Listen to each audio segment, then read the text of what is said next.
Bonjour les amis. Alors que nous nous approchons lentement vers notre destination du jour, comme il est désormais l'usage au ski club de Verrier, je voudrais vous présenter ce massif montagneux qui nous accueille aujourd'hui. Après avoir contourné par le nord le massif des Aravis, d'Annecy à Cluses, nous quittons la vallée de l'Arve pour remonter plein nord vers un massif montagneux riche d'histoire et de traditions qui dépend de deux pays, la France, département de Haute-Savoie, et la Suisse, canton du Valais et de Vaud.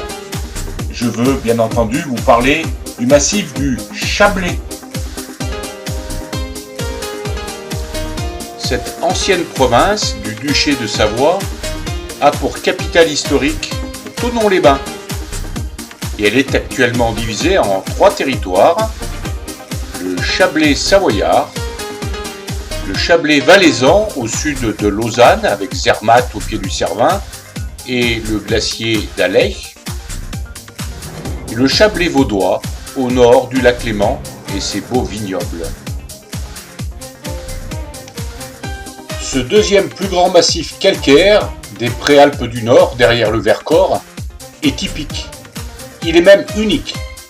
La formation des Alpes dans une zone très condensée, à peu près 50 km entre les montagnes de Morzine, de Châtel et Léger et les bords du lac. Donc là, on peut voir facilement dans le paysage, dans une manière très complète, comment les Alpes étaient formées. Et ça, c'est vraiment unique dans la chaîne alpine, on ne voit nulle part ailleurs en fait.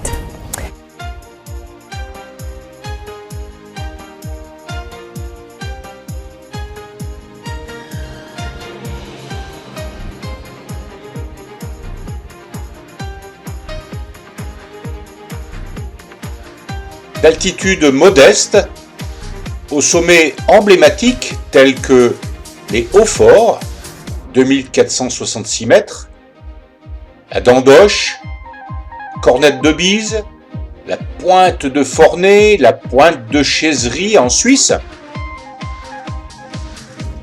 La première impression laissée par les paysages chablaisiens est celle d'une montagne herbeuse avec presque 25% de sa superficie en alpage. Alpage de qualité, lié à son sol riche en chaux et des précipitations abondantes et bien réparties.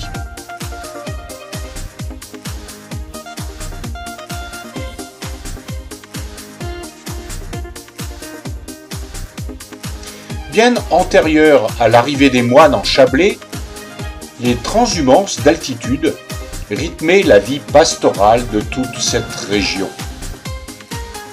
La race d'abondance actuelle serait un rameau de la race jurassienne amené par les Burgondes à la robe pie-rouge très rustique, considérée comme la première race laitière de montagne.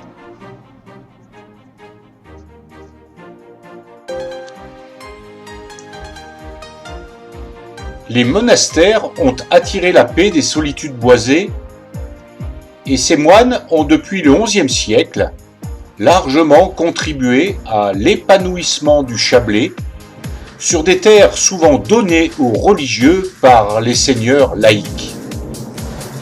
Ainsi, l'abbaye cistercienne d'Olpe, l'abbaye bénédictine d'Abondance de la Chartreuse de Vallon, ou encore les prieurés des Gets et de Bellevaux.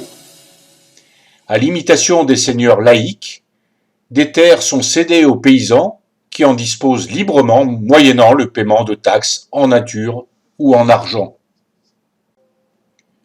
Une frontière conventionnelle entre deux royaumes, celui des Burgonds en Suisse, à celui de la Maison de Savoie, n'a pas toujours été pacifique. Sur le plan historique, notons qu'en 1815, la Savoie est rendue au roi du Piémont et Genève, qui réclamait le Chablais, n'obtient pas satisfaction. À la demande de la population, une zone franche est obtenue par référendum en 1860, englobant le Gifre, le Mont Blanc et le nord des Bornes. Reconnaissons tout de même que la Suisse a été un stimulant pastoral pour l'élevage et la fabrication des produits laitiers. L'ouverture des Alpes à la vie a permis d'exploiter d'autres richesses locales, hydroélectricité ou encore l'extraction des ardoises. Plus récemment, une irréversible évolution conduit la vie pastorale à sa disparition malgré ses exceptionnelles étendues et qualités d'alpage. Toutefois, le Chablais a été en avance sur le reste des Alpes pour orienter délibérément son économie vers un élevage bovin dont les produits génissent de la vallée de Morzine, les fromages de la vallée d'Abondance, qui devaient leur réputation au séjour des animaux à l'alpage. Malgré tout, la vie pastorale d'aujourd'hui est en crise. On peut craindre que les alpages ne deviennent aujourd'hui des colonies de vacances pour les génisses de la plaine, ou encore les pelouses jardinées à grands frais d'un parc de récréation.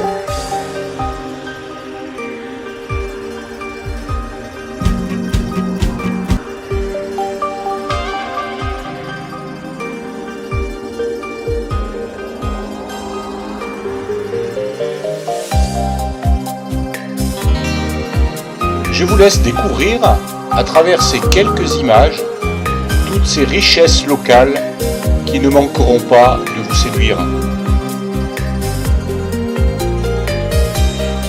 Alors parlons de ce parc de récréation. Nous savons que le Chablais héberge un grand domaine skiable appelé les Portes du Soleil et qui est composé d'une quinzaine de stations de ski. Châtel, Morzine, Avoria en France ou encore Champéry, Morgin en Suisse. Redécouvrons-les à travers ces quelques images.